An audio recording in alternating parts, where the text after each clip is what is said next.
Muy buenas noches a todos nuestros amigos, seguidores también de la historia de Oruro y algunos acontecimientos obviamente que tienen que ver también con el quehacer diario, cotidiano de nuestra región y algunos aspectos que están vinculados a la historia.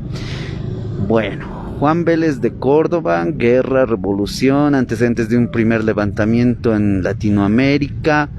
Ya estamos con Maurice Cazorla. Mauri, hoy nos toca aprender un poquito más sobre esta parte de la historia en realidad, ¿no? Imar, creo que ya estamos estamos queriendo acostumbrarnos a mostrar un poco de lo que es nuestra historia a través de estos recorridos que estamos organizando. Y justo como hoy vamos a rememorar en realidad lo que ha sido el juicio y la ejecución de Juan Vélez de Córdoba. Pero bueno, ¿por qué empezamos aquí de nuevo, no? Casualmente estamos empezando nuestros videos aquí en el edificio de la Gobernación, antiguo edificio del Cabildo, antiguo edificio de la Prefectura y actualmente el edificio de la Gobernación, donde se ha establecido precisamente todo el contexto de aquel tiempo de 1739. Y nos traslademos a eso, iremos bajando. Iremos hacia la Plaza del Regocijo, porque va a ser interesante que vayamos contando. ¿Por qué la Plaza del Regocijo? Esta plaza que estamos caminando en este momento era la Plaza del Rey, así se llamaba, la Plaza del Rey, ¿ya? Plaza de Armas en el siglo XIX, pero Plaza del Rey en la época colonial. Era la plaza que se desarrollaban las actividades principales organizadas por el Cabildo. La fiesta de Corpus Christi, las procesiones especiales, la salida del Santísimo Sacramento, como también el cumpleaños de Su Majestad y también cuando moría Su Majestad y se conocía la noticia de del nuevo rey que reinaba en realidad en esta parte. Entonces el pueblo, donde tenía su espacio para desarrollar sus actividades cotidianas, ¿no? Como las corridas de toros, las ferias, la venta de productos, era precisamente en la Plaza del Regocijo. Por eso se la llama de esa manera y por eso esa plaza era de menor tamaño, ¿no? Porque la Plaza del Rey siempre venía a ser la parte más importante. Y me olvidé decirlo, volvemos otra vez a la esquina de allá, tal vez no se ve, pero vamos a ver en la esquina de la Bolívar y la Presidente Montes estaba la antigua torre de la iglesia de la Vicaría. Ahí vamos a ver por qué, lo vamos a mencionar después, porque en realidad es la antigua iglesia que se levanta en realidad antes de la fundación de la villa y es allí donde se realiza el acto formal de fundación por Manuel de Castro Castillo y Padilla de las Casas. El 1 de noviembre de 1606. A ver, la Plaza del Regocijo, pero también donde se han desarrollado acontecimientos importantes en la historia de nuestro departamento. Por supuesto, ¿no? Lo del 10 de febrero, lo hemos hablado, ¿recuerdas? Ay, ¿no? Ha sido terrible, sangrienta. Ha sido muy rudo ese momento, pero también lo que vamos a ver de Juan Vélez de Córdoba. Pero la pregunta es, ¿de dónde nace esta historia tan desconocida? Inicialmente, vamos a mencionarlo, ¿no? Recordemos a Adolfo Mier, que publica en el periódico El Tagarete lo que encuentra en la revista de Buenos Aires, que se publica en 1814, sobre el levantamiento del 10 de febrero. Aparece el famoso diario de Angelis, que es el diario donde se comenta el desarrollo del movimiento del 10 de febrero. Bueno, no vamos a entrar en detalle. Y a partir de ello, recién en Oruro empezamos a construir una historia, porque Oruro no era parte de esa cronología de la guerra de independencia. Entonces ahí precisamente está lo del 25 de mayo, de Chuquisaca, lo del 16 de julio, y Oruro no era parte. Entonces Adolfo Mier encontró justamente esta fecha de 1781 y la incluyó dentro de la cronología de la Guerra de Independencia como un antecedente anterior a 1809, tanto de Chuquisaca como de La Paz. Entonces, en ese contexto, Marcos Beltrán Ávila, sobrino de Adolfo Mier, es encomendado por la alcaldía de Oruro a hacer un trabajo de investigación en Sevilla. Y en documentos que encuentra en Sevilla, establece dos elementos importantes. Uno, que el movimiento del 10 de febrero, el liderazgo no era atribuido a Sebastián Pagador, sino a los hermanos Rodríguez, lo que le costó una animadversión de su tío Adolfo Mier. No se hablaron incluso hasta muy avanzada edad de Adolfo Mier. Y por otro lado, el descubrimiento de este hecho de Juan Vélez de Córdoba y el manifiesto de agravios. El expediente de este hecho lo encontraron en Sevilla, está catalogado allá, y en el libro de Noticia y Proceso de la muy noble y leal Villa de San Felipe de Adolfo Mier, lo menciona de pasada Adolfo Mier, pero no se tenía muchos elementos como para saber qué había sucedido. Y Marcos Beltrán Ávila publica en su libro Capítulos de Historia Colonial de Oruro justamente el desarrollo de este hecho. Pasaron los años y obviamente es el ingeniero Javier Cárdenas Medina que publica el año 2010 precisamente el libro. Me lo he traído de invitado a Javier con este libro que se llama De la conspiración al manifiesto de agravios de Javier Cárdenas Medina, ¿no? Un libro que en realidad con una revisión de otras fuentes nos permite hacer una reproducción cronológica de esos hechos y obviamente ampliando lo que escribió Marcos Beltrán Ávila con nuevos elementos y realmente con situaciones más interesantes. Entonces ya hablando, ya terminando de hablar esta parte que es bien aburrida, ¿no? Para que no estén no nos cambien de canal, como decimos, y vean los TikTok que estaban acostumbrados. Ese es, digamos, el antecedente, y este hecho todavía nos está costando en Oruro comprenderlo. Hay una escuela que se llama Juan Vélez de Córdoba, acostado en realidad por una gestión que se ha hecho en el gobierno municipal, también gracias al impulso de Javier Cárdenas Medina, que ha logrado también un reconocimiento del gobierno municipal de manera póstuma a Juan Vélez de Córdoba por esa situación, ¿no? Entonces Javier, a quien le envío un gran saludo, un gran investigador, él se fue a Moquegua, al Perú, y a hacer la investigación justamente de estos antecedentes, elementos que de repente Marcos Beltrán Ávila no los había considerado. Entonces obviamente trae elementos nuevos, y el año pasado tuvimos un encuentro entre la Sociedad de Historia y Geografía de Oruro y también historiadores del Perú, donde nos encontramos con historiadores de Moquegua, donde nos confirmaron varios de los elementos que yo ahora les voy a compartir. Entonces, con esto creo que estaríamos con los suficientes elementos como para contar esta historia de Juan Vélez de Córdoba, en aquel lejano año de 1739.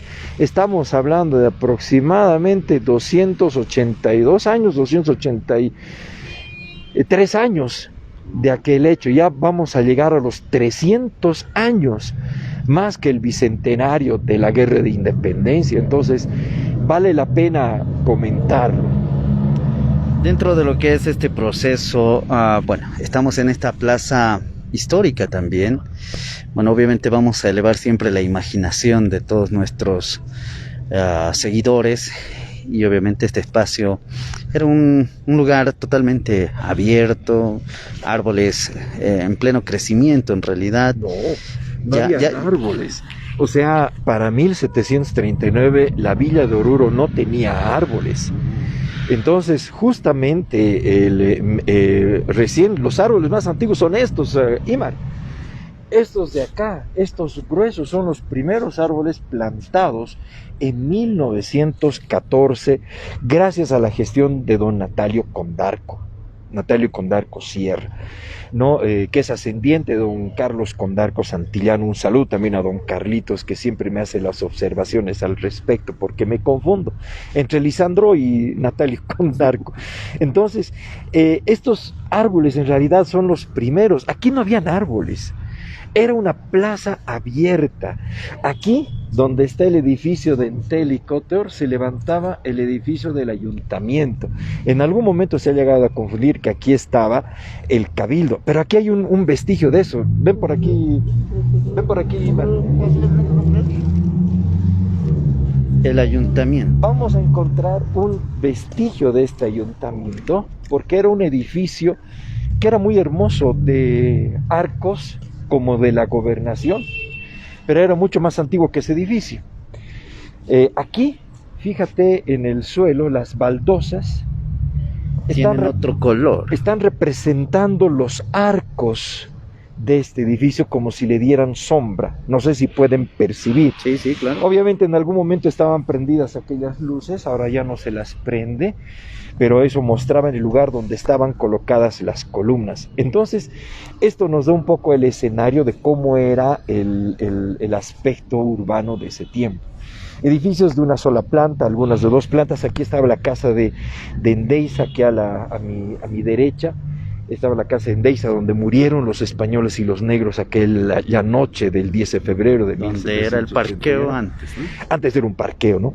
Entonces, fíjate cómo el contexto urbano ha cambiado de sobremanera. Entonces, aquí estaba ese edificio, 2 plantas, muy lindo el edificio. Lamentablemente se lo hizo caer en 1943 con la intención de construir otra alcaldía, otro edificio de alcaldía. Porque el edificio que ocupa la alcaldía actual no es un edificio construido para la alcaldía, es la adaptación del Banco de la Nación Boliviano. El edificio del Consejo Municipal también es otro edificio que ha ocupado el Consejo Municipal en el antiguo Banco del Estado. O sea, no hay un edificio que ocupe la alcaldía estrictamente. Este era el edificio, el ayuntamiento, que lamentablemente se lo hizo caer y quedó casi 40 años sin construir nada, y de ahí es que se construye el edificio de la cooperativa de teléfonos y el edificio de telecomunicaciones, que es el edificio actual de Entel, ¿no? Que sobre ese espacio se construyen estos dos, ¿no? Entonces ese es el contexto, Imar, ¿no? Ese es el contexto. Aquí estaba la iglesia de la Merced. Estos 3 edificios que vemos adelante, el edificio de la izquierda, el edificio del medio con vidrios azules y el de la esquina, no existían porque están construidos encima del cementerio de Nuestra Señora de la Merced. La actual iglesia de San Francisco es la iglesia de la Merced, ¿no? Claro que en 1825, cuando los franciscanos se fueron de Oruro porque el mariscal Antonio José de Sucre cerró las iglesias en Oruro, y los franciscanos se tuvieron que ir. Su iglesia era donde, eso lo vamos a contar en otro video, no ahorita, para que nos espere, ¿no? Después les vamos a decir dónde era. Entonces los franciscanos volvieron y vieron que su iglesia estaba cayendo, ya estaba en ruinas. Entonces decidieron hacerse cargo de Nuestra Señora de la Merced, y a la patrona Nuestra Señora de la Merced le llevaron arriba y le cambiaron el nombre a San Francisco. Esa es la historia, ¿no? ¿Qué pasó exactamente aquí? ¿Qué acontecimiento en 1700? 1739. 39. Vamos a los antecedentes, pero caminaremos un poco para que no se aburran y cambiemos de ángulo, ¿no? Para 1730, Alejo Calatayud había organizado un movimiento en Cochabamba, en el cual también por tema de tributos había impulsado a que se reclame precisamente la situación de que solamente las autoridades españolas ocupaban los cargos, algo que se había reclamado mucho tiempo. Entonces parece, según lo que dice Javier Cárdenas, que ya Juan Vélez de Córdoba en ese tiempo ya tenía intenciones de hacer algo. Pero ¿cuál fue su motivación? ¿Quién fue Juan Vélez de Córdoba? Juan Vélez de Córdoba era nacido en Moquegua, en el Perú, y él era comerciante de aguardiente y de mulas. ¿Por qué mulas? En realidad las mulas eran uno de los recursos más importantes para el uso del interior de las minas, porque no solamente era para el transporte de posta a posta, sino que servía para que las mulas se utilicen dentro las minas. El famoso malacate, por ejemplo, del cual Miguel Salas habla mucho, por ejemplo, del malacate del Cerro de San Miguel, en realidad era operado con mulas que operaban en realidad en ese malacate y ayudaban justamente a levantar los ascensores, podríamos llamar así, para llevar a los diferentes niveles. Entonces era un elemento de suma importancia. Hay un libro que se llama El Lazarillo de los Ciegos Caminantes, un libro que es una sátira y es un recorrido que va desde Buenos Aires hasta Lima.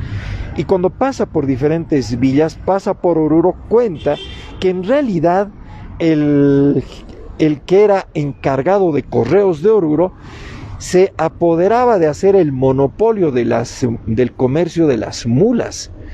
Entonces esto es denunciado en el libro, estamos hablando del siglo XVIII, y obviamente esto ha debido perjudicar de alguna manera al comercio que hacía Juan Vélez de Córdoba. Sin embargo, también Juan Vélez de Córdoba, como nos dice Javier Cárdenas Medina, había ocupado también el cargo de regidor en el Cabildo de Oruro. Entonces no era solamente que las autoridades españolas ocupaban cargos en Oruro, sino también los criollos lo hacían. Y Juan Vélez de Córdoba era precisamente criollo. Entonces, él ya estaba esperando organizar un movimiento, pero lamentablemente por esa coyuntura, por la coyuntura de Alejo Calatayud, no se ha dado.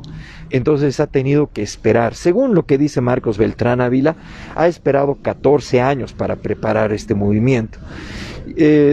Javier pone en duda, y yo también apoyo esta postura, porque tendría que ser demasiado joven para todo este movimiento. Sin embargo, obviamente ha tenido que preparar en ese tiempo. Juan Vélez de Córdoba era residente en Oruro pese a ser moqueguano. Entonces, como él se encargaba del comercio de las mulas y no estaba de acuerdo con las medidas que se habían impuesto, decidió organizar un movimiento para derrocar al corregidor de la villa en 1739. Lamentablemente ahorita no sabemos dónde era la casa de Juan Vélez de Córdoba. Vamos a suponer que era en la calle de las Artes, y vamos a ir por la calle de las Artes, lo que actualmente es la calle Soria Galvar. Vamos a hacer la investigación todavía porque vamos a encontrar documentos que Zenobio Calizaya ya los está revisando. Incluso el coronel Eduardo García también está haciendo esta revisión de documentos, y posiblemente encontremos el lugar exacto de la residencia de Juan Vélez de Córdoba. Entonces, nada raro que podamos confirmar, pero imaginémonos que era por aquí. ¿Por qué no conocemos?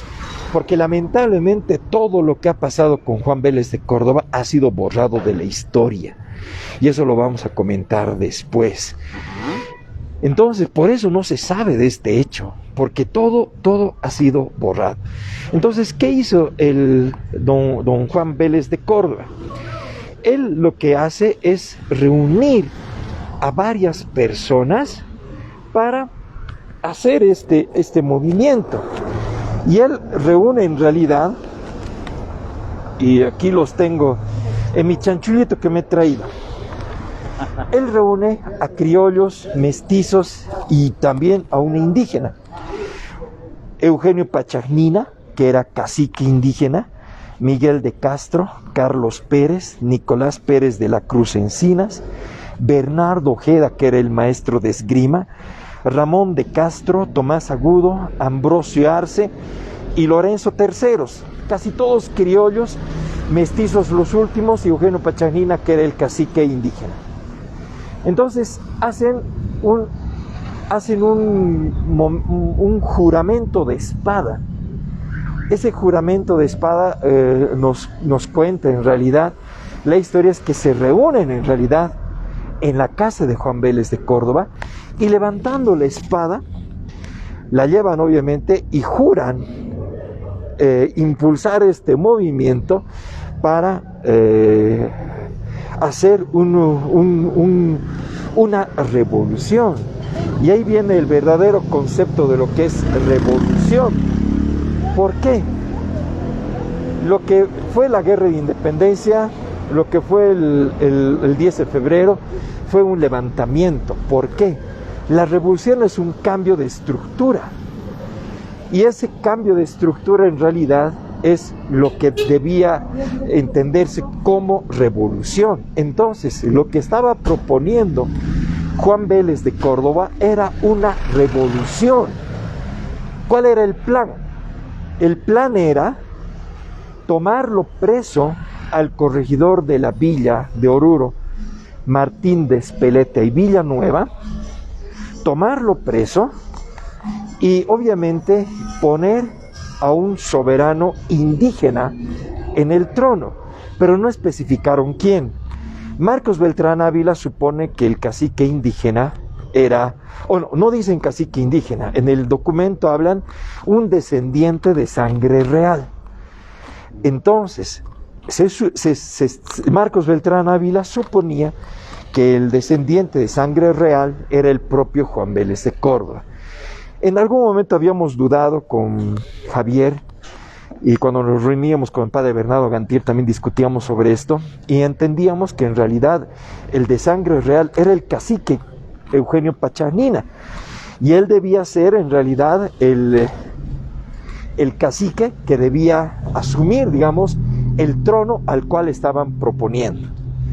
Pero este movimiento Aymar no era solamente hacerlo en Oruro, sino que se debían mandar embajadores a diferentes ciudades de la audiencia de Charcas. Todavía pertenecíamos al Perú, y la idea era mandar en realidad a estos embajadores con un documento, y este proceso de revolución debía realizarse el 8 de julio de 1739, donde los conjurados, que se llamaban así, debían comprometer a las autoridades para que se promueva en realidad este levantamiento. Imagínate, Imar, iba a haber un movimiento grande, no iba a ser poco, iba a ser realmente un movimiento impresionante.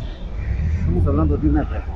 Esta es una revolución en el mejor sentido de la palabra, donde obviamente implica un cambio de sistema. Entonces, la pregunta sería, ¿y qué pasó? ¿No es cierto?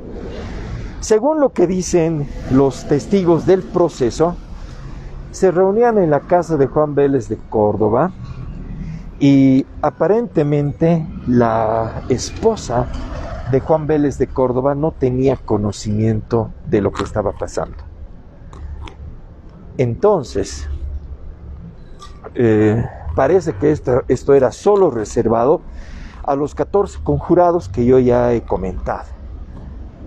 Sin embargo, ¿no?, el esclavo negro de Juan Vélez de Córdoba también confesó en el proceso que se siguió de que en realidad él sabía que se reunían en su casa y que el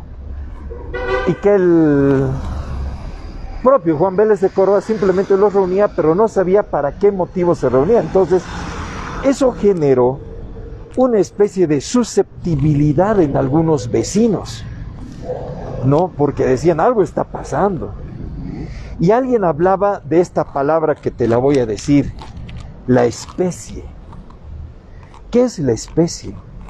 ¿A qué refería? Haciendo una analogía a lo que actualmente conocemos en nuestro vocabulario, se llama el chisme, el rumor.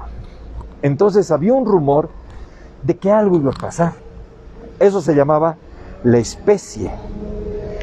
Entonces, en ese contexto sucede que una mujer escucha en realidad la especie de que lo iban a matar al corregidor Martín de Espeleta y Villanueva.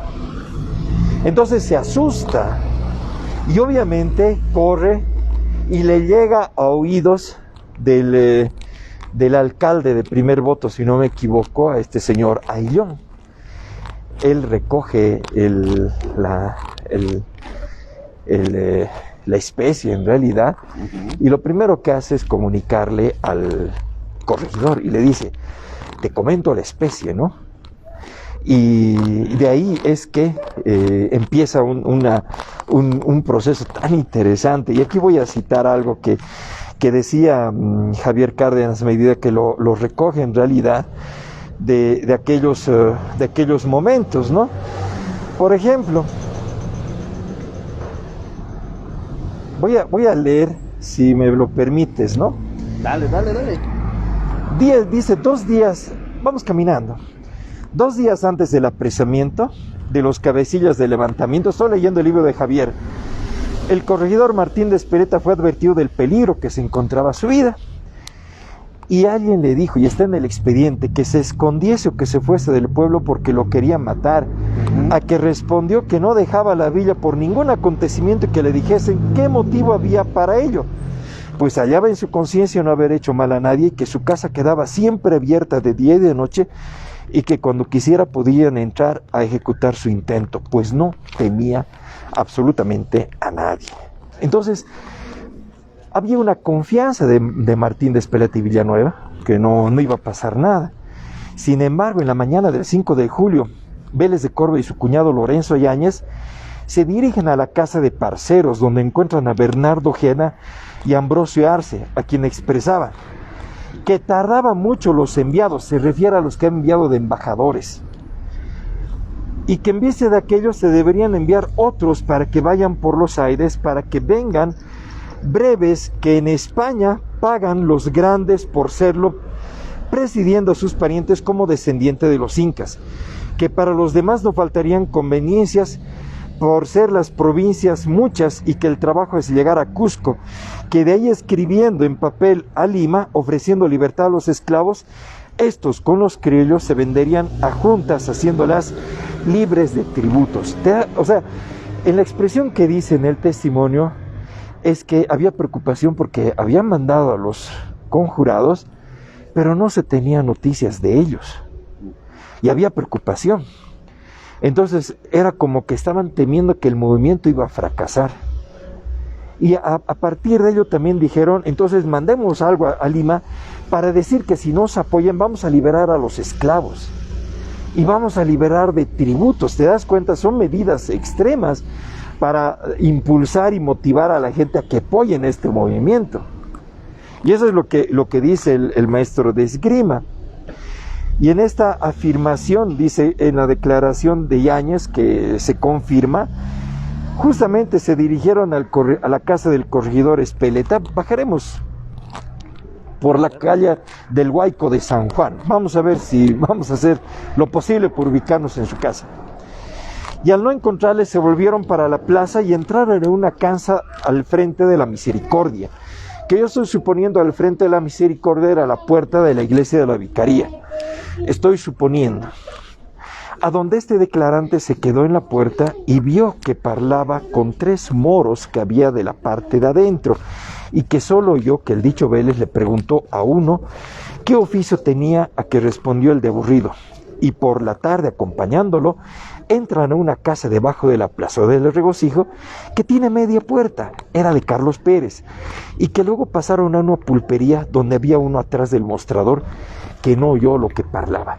Entonces estos testimonios empezaron a tomarse en el expediente, pero si te das cuenta, alguien había escuchado la especie. Y otro también. Entonces empezaron a preguntar, y uno y otro, para ver cuál había sido la famosa especie. Entonces la especie era aquella, ¿no?, donde decían de que efectivamente había un movimiento. Y el maestro de esgrima dijo que él había tomado la decisión de convocar al alcalde Ayllón porque temía que iban a morir muchas personas. Y este maestro de esgrima dijo: el día 5 a las 10 de la noche, un esbozado con el mayor secreto sacó al corregidor a la calle para advertirle del peligro de alzamiento, y además en su casa se encuentra uno de los principales alzados, el cual quiere denunciar los hechos de esa autoridad. Es entonces que el corregidor Espeleta recurre a Melchor de Herrera, alcalde provincial, y a Manuel de Ayllón, regidor, para defender la corona del rey y defendernos a nosotros. Luego de reafirmar su obediencia y vasallaje, pasaron a prender a los 3 principales acusados por el maestro de esgrima: Juan Vélez de Córdoba, el platero Miguel de Castro y el protector de naturales o indígenas Eugenio Pachanina, llevados a la cárcel, quedando a cargo del mayor de ellos, Juan del Castillo. Entonces, ¿te acuerdas que te dije que eran 14 conjurados y entre ellos estaba el maestro de esgrima? Ya me olvidé, pero está aquí. Era justamente el Bernardo Ojeda. Entonces Bernardo Ojeda había hecho juramento de espada, como se decía, para iniciar este movimiento, pero él decide denunciar y acusar a Juan Vélez de Córdoba del movimiento que se quería hacer para matar al corregidor Martín de Espeleta y Villanueva. Entonces, el 5 de julio es donde lo denuncia. Y obviamente el regidor Ayllón y el mayor José del Castillo son quienes terminan en realidad tomándolo preso a Juan Vélez de Córdoba en su casa, a Manuel de Castro y a Eugenio Pachanina, y los llevan a la cárcel, pero no solamente a él, también a Bernardo Ojeda, pese que él había denunciado, había acusado a estas personas. Entonces, en la noche como esta, pero obviamente todo oscuro, es donde se produce. Nadie caminaba en la noche, Imar, pero en esa noche se activaron las milicias. El corregidor salió con parte de las milicias y la gente ha debido escuchar movimiento en la noche y se ha debido asustar. Los cascos de caballo. No, a pie. Pero el escuchar a la gente caminar en la noche llamaba la atención. Entonces, obviamente, entran a la casa de Juan Vélez de Córdoba, lo sacan preso. Imaginémonos que es una casa como esta porque tiene algún atisbo colonial. ¿Ya? Pero no es esta, por si acaso. Esta es otra casa. Esta es la casa del corregidor Encinas. Entonces lo sacan a Juan Vélez de Córdoba y se lo llevan a la prisión, al calabozo. En horas de la noche. En horas de la noche. Y le hacen un proceso sumario. Un proceso en el cual se lo acusaba a él y a todos los complotados, como dice el proceso, de delito de lesa majestad. Porque el hecho de querer matar al corregidor, era como atentar también contra la vida del rey. Entonces, lo que hacen es, y como encuentran a los 3 implicados, lo que hacen es sentenciarlos a la pena del garrote. Y obviamente vamos hacia el lugar donde los han matado, eso sí podemos mostrar. Entonces, eso es lo que sucede esa noche, ¿ya? Y en un proceso sumario tan breve, tan simple, tan rápido, es que se los condena a muerte a los implicados de este movimiento de Juan Vélez de Córdoba. La esposa de Juan Vélez de Córdoba se asusta y obviamente no sabe qué es lo que está pasando. Lo llevan engrillado en realidad a Juan Vélez de Córdoba, Manuel de Castro y Eugenio Pachanina, lo cierran en el calabozo y, como te decía, le inician todo ese proceso judicial en la cual se determina precisamente la pena de muerte. ¿Y qué pasa con Bernardo Ojeda? Al final lo liberan, porque a él lo consideran salvador del corregidor Martín de Espeleta Villanueva y por supuesto de la institucionalidad del corregidor y de la instancia formal que tenía la organización formal de la corona en la villa de Oruro. Entonces, por eso es que este maestro de esgrima es considerado un traidor al movimiento, ¿no? Y por supuesto, el proceso debía haberse dado el 8 de julio. Y después de todo el proceso, declaraciones, y es más, lo más interesante, mi querido Imar, es que los torturan para lograr obtener su confesión. ¿Cómo fue esa tortura? Mira, de lo que pasa en Oruro se sabe muy poco, pero es la misma tortura que se describe en un expediente que está en Sevilla de los dos que han sido encontrados en Chuquisaca. Y la tortura era someterse al castigo del potro. Era una tortura bastante dolorosa en la cual se amarraba las muñecas y los tobillos de los dos extremos, lo estiraban al confesante y a través de un sistema de ruedas iban jalando hasta lograr su estiramiento, no escorte, sino estiramiento. Estaba echado en realidad sobre un tronco que era conocido el potro. Según lo que se comentaba, hasta el siglo XIX todavía existía este potro en el patio del Cabildo. En alguna crónica periodística hemos leído que estaba todavía en el patio del Cabildo. Después ya no se sabe qué pasó con él, habrá estado muy viejo, muy abandonado, y alguien decidió agarrar y quemarlo, botarlo o usarlo en otra situación. Pero hubiera sido interesante saber que este potro ha debido de ser el mismo que han utilizado con Juan Vélez de Córdoba, Eugenio Pachanini y Manuel de Castro, ¿no? Aunque no pierdo la esperanza de que de repente podamos encontrar en algún lado botado por ahí. ¿A Juan Vélez de Córdoba lo llevan a rastras? No,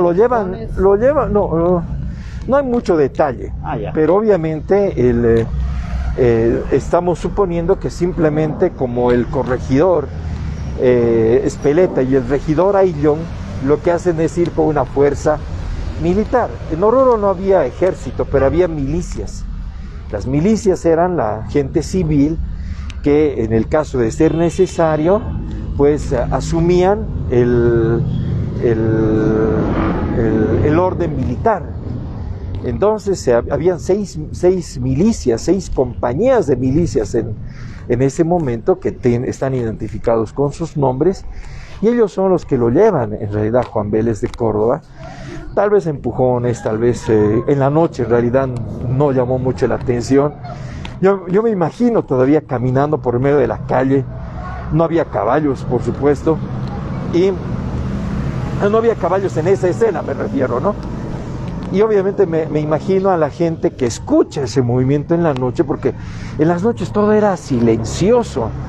Entonces, al escuchar movimiento de personas, de gente, sonido de armas que chocan en las piedras, la gente ha debido abrir las ventanas y ver qué está pasando. Entonces eso ha debido llamar tanto la atención. Antorchas. Y antorchas también, por supuesto. Eso ha debido llamar tanto la atención que al día siguiente la gente ha salido a la plaza de averiguar qué ha pasado, qué es lo que ha sucedido en la noche anterior. Y ahí confirman la especie, ¿no? El rumor, el hecho de que Juan Vélez de Córdoba había sido tomado preso junto con Manuel de Castro y habían sido sometidos a la tortura del potro para obtener su confesión. Y en realidad lo que dice el mismo expediente, en realidad según lo que nos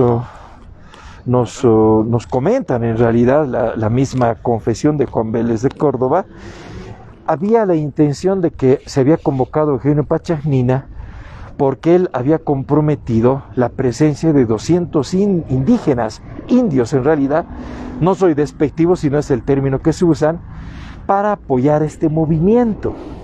Entonces, ¿qué quiere decir? Que iba a ser un movimiento de gran envergadura. Incluso hay un testimonio del alcalde de Huanuni, Lorenzo de Tamaná, que dice: públicamente le avisaron sus indios que Lucas de Achacoyo les dijo que iban a matar a este declarante, el alcalde de Tayaquira, el indio Pascual Cruz y el teniente de Sorazora, quien avisó de lo que había oído decir antes que se le declarasen la traición de lo que había sucedido. O sea, se estaban implicando, se estaban comentando en realidad que también los indígenas estaban movilizados por ese hecho, porque habían sido convocados también para este momento que era tan complicado. Entonces, lo que pasa con Juan Vélez de Córdoba es precisamente esta situación tan compleja que al recibir esa traición, primero él se niega y dice: no es cierto, no es verdad de lo que me están acusando. Pero sin embargo, en realidad después termina confesando lo que ha sucedido, ¿no? Pero también hay convocatoria a vecinos de la villa. Por ejemplo, dice un Alejandro Vélez de 26 años, dice que hace 4 semanas le envió su amo a casa de Pachanina y se le dijo que esperaría que ya iría, que hace 2 días fue a la casa de Castro a llevarle unas ollitas y que 2 semanas a la de Pérez a llevar un plomo. El plomo era un material que se fundía fácilmente. Que es cierto que ha conocido la confederación del dicho su amo don Miguel de Castro y con el gobernador Pachanina y que juntos han hablado en secreto, pero que no ha entendido el efecto de dicha alianza. Entonces había un rumor terrible, ¿no? ¿Y qué es lo que pasa? Llegaremos al lugar importante de este momento histórico. Vamos a llegar al edificio del Cabildo, donde a las 4:30 de la mañana, en realidad son del... No, el 8 debía haber sido el movimiento, el 6 antes del movimiento, hoy día como hoy. Lo sacan, el frío de como ahora, Imar, imagínate, 4:30 de la mañana, 5 de la mañana, lo sacan al patio del Cabildo. Y ahí en el patio del Cabildo les preparan, de acuerdo a la sentencia, lo que iba a ser la pena del garrote. Entonces, ¿en qué consiste en realidad la pena del garrote? Que en realidad era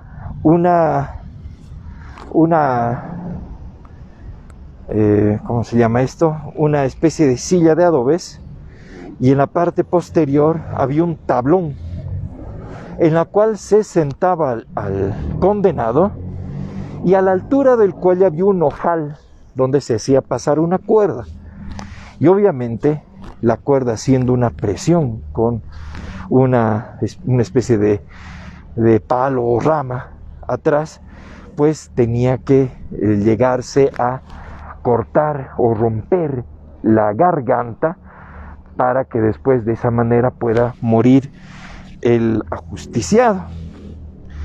Entonces, según lo que nos dice Marcos Beltrán Ávila, en ese frío invernal se abren las puertas de la cárcel dentro del Cabildo, aquí adentro, ¿no? Aparecen las figuras de Juan Vélez de Córdoba, Eugenio Pachanina, Manuel de Castro, y los tres estaban con las manos atadas por detrás de la espalda. Se había instalado lo que te decía. Imaginémonos que aquí, como esto, digamos, estaba los adobes que te decía. Detrás estaba el tablón y obviamente la persona se sentaba y detrás aparecía el tablón a la altura del cuello.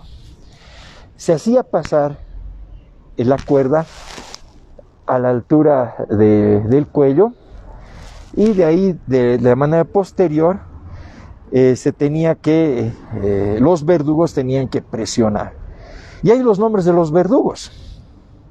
Era Juan de la Cruz y Diego Quispe, quienes eran los verdugos para matar a los 3 implicados.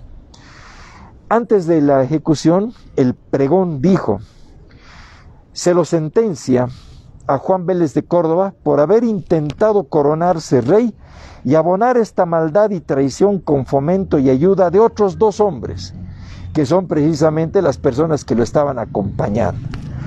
Entonces, inmediatamente, Juan Vélez de Córdoba sube al cadalso, porque ha debido haber una especie de tarima más o menos, y dijo: el juramento que tengo hecho al recibírseme confesión y ratificación es falso, porque falté a la verdad. En este momento de trance en que me hallo, declaro que soy el principal culpado con el crimen de lesa majestad y pido perdón a todos. Lo que quiere decir que la confesión ha debido negar cualquier implicación de la especie que se le decía. Pero antes de morir, él justamente era el quien reconocía justamente esto. Pero mira, no termina ahí la historia. Es lo más dramático y doloroso, Imar. Lo sientan a Juan Vélez de Córdoba, Juan de la Cruz y Diego Quispe hacen este proceso, pero la cuerda era de mala calidad y se revienta. Cuando estaba todavía ya apretando y cortando la respiración a Juan Vélez de Córdoba, de manera que casi agonizante cae Juan Vélez de Córdoba al suelo. Y no tienen otro recurso más que matarlo dándole un balazo, ¿no? Lo mismo pasa con Miguel de Castro. Miguel de Castro igual lo sientan, le hacen el proceso de la cuerda y se vuelve a romper la cuerda. Agonizante, vuelve a caer también como Juan Vélez de Córdoba al suelo y lo matan de un balazo. Eugenio Pachanina hacen lo propio, lo sientan, le hacen el proceso y al final también se revienta también otra vez la cuerda y lo tienen que ultimar con un balazo. Pero ahí no termina la historia. Agarran los cuerpos de los 3. Imagínate que este edificio no tenía los balcones que conocemos ahora. Estos balcones, estos arcos son colocados en 1903 recién. Pero de los balcones los cuelgan por un día a los 3, a los cadáveres de los 3, como escarmiento para que no vuelva a suceder una conspiración como la que había sucedido en Oruro. Se allana la casa de Juan Vélez de Córdoba y ahí encuentran recién un documento que si se hubiera encontrado antes hubiera sido el mejor justificativo para matarlo igual. Encuentran el documento del manifiesto de agravios. Y mientras estaba colgado Juan Vélez de Córdoba aquí todo tieso, encuentran el documento y ese documento era realmente impresionante porque lo transcribe lo transcribe Javier Cárdenas Medina y también lo transcribe Marcos Beltrán Ávila. Es la primera vez que los transcribe. Y este documento no lleva firmas, pero se presume que ha sido escrito por el propio Juan Vélez de Córdoba. Y este documento es colocado después en el expediente que se ha abierto contra los implicados del movimiento de Juan Vélez de Córdoba. ¿Qué dice el documento? ¿A qué refiere el documento? ¿Lo puedo leer? Claro, claro. Es un poco largo. Está bien. Lo leeré porque da la ocasión. Manifiesto en que se hacen patentes las razones que asisten a los criollos ilustres de estos nuestros reinos del Perú, así españoles como los pobres indios y naturales, que siendo legítimos señores de la tierra, los pobres unos y otros Nos vemos oprimidos de la tiranía, viviendo con sobresalto y tratados poco menos que esclavos, por lo cual, y por ver si se puede salir de tamaño cautiverio, proponen las razones siguientes para forzar los ánimos y que sacudan el yugo de sus cervices, siendo los puntos que siguen. Primero, sabido es cómo el pontífice Alejandro VI dio permiso a los reyes de Castilla para que sembrasen la semilla del Santo Evangelio en estos reinos, convirtiendo al gremio de la Santa Iglesia la infidelidad, y pasados los españoles a él, se convirtieron por su codicia a la tiranía, degollando a los reyes y naturales señores de ellos, usurpándoles no solo las vidas, sino todos sus saberes y tierra con cuanto éstos fructifican. Segundo, no contentos dichos españoles con lo arriba dicho, tienen tan oprimidos a los pobres naturales que fuera de pagar tan crecidos tributos, anualmente los precisan a que personalmente ocurran a los minerales de Potosí y Huancavelica, todos los años sobre 10,000 indios a cada uno de estos minerales, de que resulta que estos miserables no gozan de la vida, de sus mujeres, ni de sus haciendas ni ganado, porque violentados se ven precisados a dejarlo todo.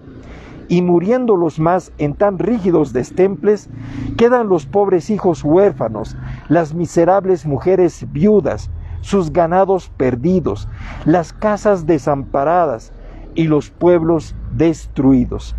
Tercero, a que se agrega que pasando a nuestras tierras los guampos, si más que sus cuerpos nos usurpan de tal modo que nos chupan la sangre, dejándonos tan desustanciados que solo nos queda la boca para quejarnos, siendo entre ellos más honrado el que más roba y el que más tiranía ejecuta, y como el recurso se ve tan lejos y las audiencias y sus personas que debían amparar al desvalido, no solo no lo hacen, sino que antes favorecen la sinrazón por sus intereses, gime y llora el pobre, sin recurso ni remedio humano. Cuarto, y para verificar todo lo dicho, véanse cuántos arbitrios se dan cada día para sacar dineros, ya queriendo empadronar a los criollos y mestizos para que paguen tributo, como se vio en Cochabamba. Pues porque los criollos, a tan injusta pretensión, hubo horca, muertes y destrucción de pobres, mofa y escarnio que hicieron, y cada día hacen los de España de los criollos, tratándoles con vilipendio y desprecio, como se vio en el donativo que se acaba de exhibir, el que se quedará entablado perpetuamente por tributo si los señores criollos no lo reparan con tiempo, siendo el que se ofrece el más a propósito que se puede discurrir, viendo sus razones, las que siguen, que el autor pide que lean con algún cuidado por los señores criollos y por nuestros caciques y hermanos, para que se esfuercen a procurar por los medios posibles la amada libertad, que así lo esperamos, siendo la primera, hallándose en lo presente y entre nosotros uno de la real sangre de nuestros incas del Gran Cusco, en 5º grado de parentesco y con deseo de restaurar lo propio y volver a establecer esta monarquía, le suplica a los criollos y caciques y a todos los naturales le den la mano para que esta tan heroica acción de restaurar lo propio y libertar la patria, purgando la tiranía de los guampos que nos consumen y cada día va a más nuestra ruina. Segundo, promete a los criollos españoles emplearlos en las conveniencias del reino, según se mostrasen fieles, y a los caciques honrarlos como es de razón por señores de la tierra, adelantándoles en conveniencia, librando a los naturales de tributos y mitas, para que gocen en quietud lo que Dios les dio, y que se alcen con lo que tienen recibido de repartimientos de los corregidores, cuyo nombre tirano se procurará borrar de nuestra república. Tercera, se ofrece en la presente para intentar esta empresa el motivo de hallarse el rey de España en guerra con Portugal e Inglaterra, por lo que mira a la Europa y en este reino todos los navíos embarados en los empleos y la armada de Portobelo, y por eso sin gente ni armas en Lima, siendo esta ocasión la más a propósito que imaginar se pueda. Y así, señores criollos, hermanos y queridos caciques y mis amados naturales, manos a la obra, que de parte tenemos la justicia y el favor de nuestro Dios, nuestro Señor, que nos ha de amparar a tan injusta demanda, protestando a todos y a cada uno, que nunca es ni será mi intención oponerme a la santísima ley de nuestro Señor Jesucristo, ni apartarme ni permitirse aparte ninguno del gremio de la Santa Iglesia. Ante sí, procurar cuando fuera de mi parte el aumento de ella, no permitiéndose profanen los templos de Dios y las cosas sagradas. Antes sí, venerarlas como ellas merecen, y los cristianos tenemos la obligación, siendo mi única intención, restablecer el gran imperio y monarquía de nuestros reyes antiguos, reservando para la vista de cada uno de los nuestros otras muchas razones que no se puedan fiar de la pluma, previniendo a nuestros hermanos que serán todos bien tratados y pagados anticipadamente, que yo lo quedaré con la gloria de haberlos librado a todos de tanta tiranía. No se firma este papel por excusar riesgos. Podrán nuestros criollos darle ascenso y creer a quien lo lleve, que es de los nuestros. Dios guarde y les dé el esfuerzo que deseo con todos los aciertos. Es una fecha que pudo ser histórica en realidad dentro del cronograma de fechas históricas que conocemos habitualmente por los antecedentes suscitados en el país y en nuestra región en particular. O sea, pudo ser una de esas fechas relevantes, pero también muchos mencionan que fue el primer intento de un levantamiento. De una revolución. A nivel Latinoamérica. Exacto. Aunque no se haya dado, destaca el hecho histórico de haber procurado en realidad un movimiento tan grande, porque en realidad después se los encuentra en Agosta Ramón de Castro, uno en Chuquisaca y el otro en Valle Grande, y como te decía hace rato, los someten a tortura, confiesan, y todo ese expediente se alimenta con lo que sale de Oruro, y todo se manda a España.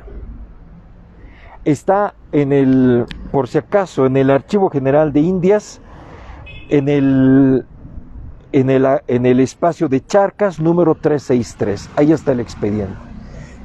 Mauri, entonces, fue por estos días en el que, bueno, no sé si decir Oruro, se levanta o intenta levantarse, pero obviamente pues por estas circunstancias que hoy se está narrando, pues se frena prácticamente todo este movimiento, ¿no? Pero ¿hubo caudillos? ¿No hubo caudillos? Juan Vélez de Córdoba era un caudillo. ¿Hubo alguien a la cabeza de todo este movimiento? Él era... Claro, o sea, no sé si llamarlo caudillo, pero yo lo llamaría el líder de todo este movimiento, que ha sido Juan Vélez de Córdoba.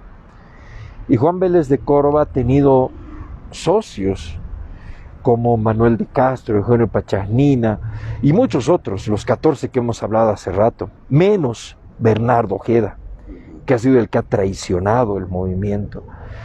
Tal vez al no tener noticias de lo que pasaban en otras regiones, tal vez el movimiento se hubiera dado el 8, sin mayor esfuerzo, hubieran apoyado a los indígenas, se hubiera colocado un rey, pero pudo más la traición de alguien que había jurado apoyar este movimiento, y esto no se dio. Pero en realidad lo que estamos rememorando es justamente el que se ha germinado una protesta contra la mita, contra la encomienda, lo dice el documento que acabamos de leer.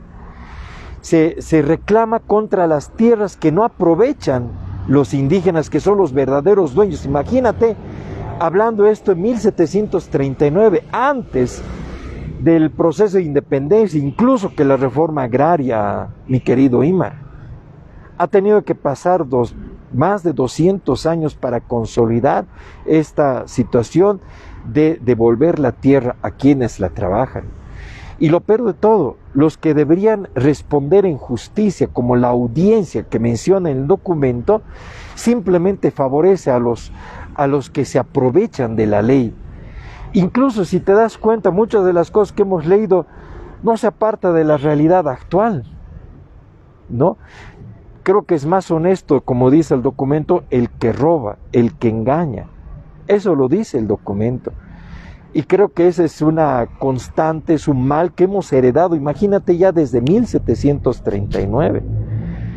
Entonces esto nos enseña de que este personaje, Juan Vélez de Córdoba, ha tenido la intención de promover un movimiento continental, de cambiar el sistema, de tener aliados a los indígenas. Ya en 1739, antes de que José Gabriel de Condorcanqui, Túpac Amaru o Juliana Paza, Túpac Katari hayan tenido esa idea de incorporar a los indígenas en este sistema.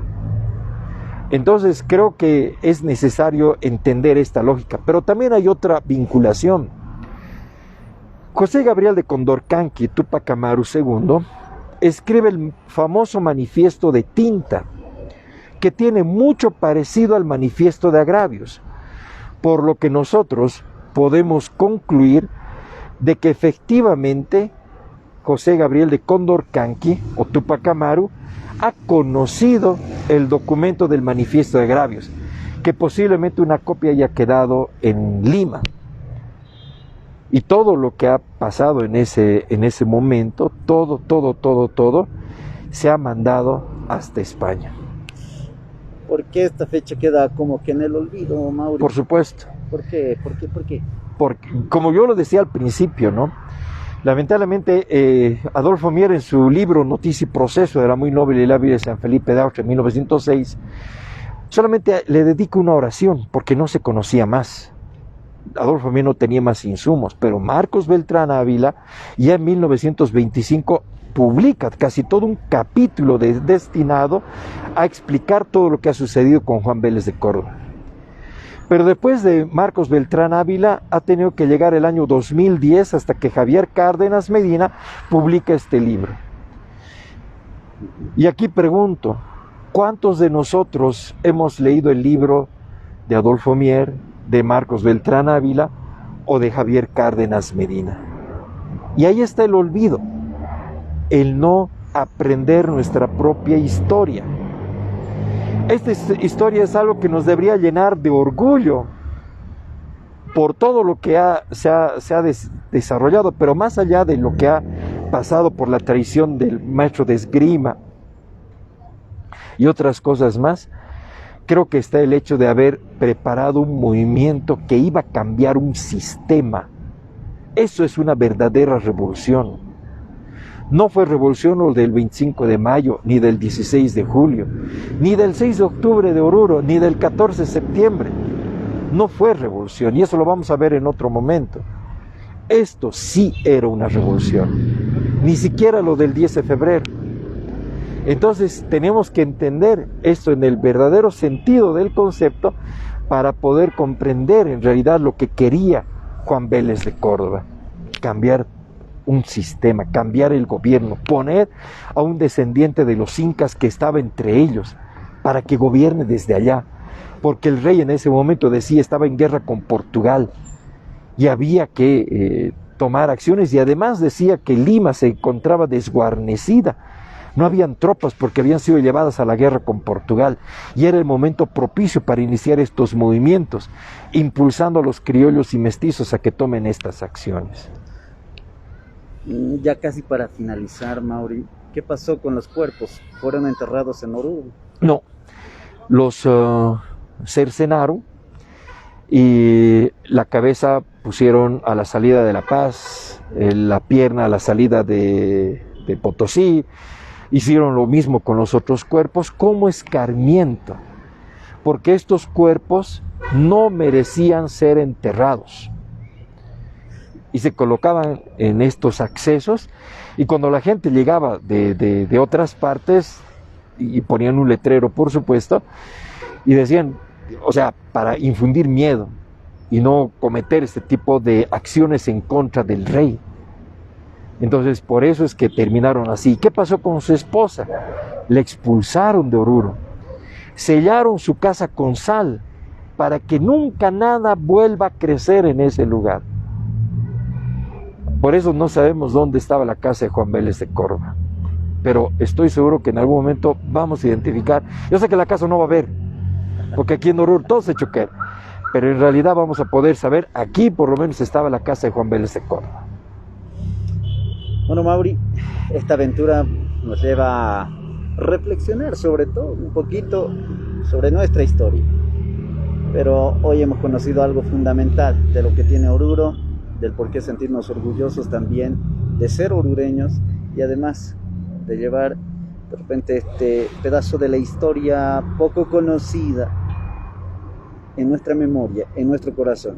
Pudimos ser el primer grito libertario en Latinoamérica. En realidad no hubiera sido grito, porque aquí nadie iba a gritar. O levantamiento.